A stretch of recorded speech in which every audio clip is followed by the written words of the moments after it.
All right, she's saying she's been on the islands now for a while, and she has her dreams, her visions, her things that you want to do, and these seem to become intensified while she's here.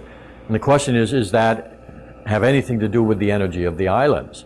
Well, I would say absolutely yes. Got to remember what these islands are. All of these islands in this Hawaiian chain are volcanoes. The ones on the 8 major islands, which most people think of as Hawaii, and which is the greatest part of the landmass, are all volcanoes, all the way down to the bottom of the 18,000 foot deep ocean, okay, that surrounds all of us. Okay. These are volcanoes, and volcanoes anywhere in the world radiate an awful lot of energy. So here it's kind of intensified. There's a lot of volcanoes here. This energy keeps getting radiated even when the volcano is neither active nor dormant, like Kauai. This is not even a dormant volcano, but it's still a volcanic island all the way down a mountain, all the way down to the bottom of the ocean. You get a more stimulating energy when you go from island to island on the way to the Big Island, where it's very active. At night on the Big Island, if you want to meditate outside, if you're open enough, if you're relaxed enough, you start getting into a relaxed space and you're looking out, let's say, into the dark forest or along the dark lava. And it's got nothing to do with heat. You start to see energy waves flowing up all around you. Now, sometimes this can happen to somebody wherever they are in a good meditative state in a dark space. They start to see their own energy waves. But on Big Island, you can see the energy waves from the land itself. Okay?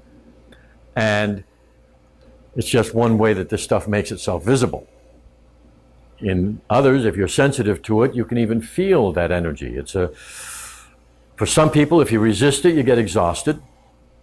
For other people, you get stimulated and creative. It affects people in a different way. But these are high energy islands. Okay? You got to drink a lot of water. Because not just the sun, from the tropical sun, but from the energy of the islands. People typically get dehydrated very easily in these islands. Okay? So it becomes a very important part. But yes, that's the energy of the island. That's part of the power of the islands themselves. Yes? I have some friends who recently moved to the Big Island and they're living on recent lava flows. Yes. Like they're 20 years old. And they were saying they're fighting a lot there, that it's like a negative energy almost. But I don't know. It's a good point. To deal with that energy in a more positive way than fighting. Here's an experience where a couple people moved to the Big Island, where in a fairly recent lava flow, and of course that's got a lot of magma and energy, lots of it right below the ground there, and they find themselves fighting a lot. And the question had to do with whether this might be negative energy and how you could do it. Well, in the way of thinking that we have, there's no negative energy. In my family's tradition of Hawaiian culture, there isn't any negative energy. There can be a lot of energy, and if that energy can amplify negative thoughts and negative feelings, that it can do. So if the people there have an inclination toward critical thinking, either about each other or themselves or life, and that's a pattern of theirs, then the energy can just amplify that all out of proportion. Okay? So it isn't the energy which is negative. It's just abundant. You can walk in there with joy and move into bliss. Okay? It all depends on what your focus is, what the pattern is that you're holding. The energy will amplify it.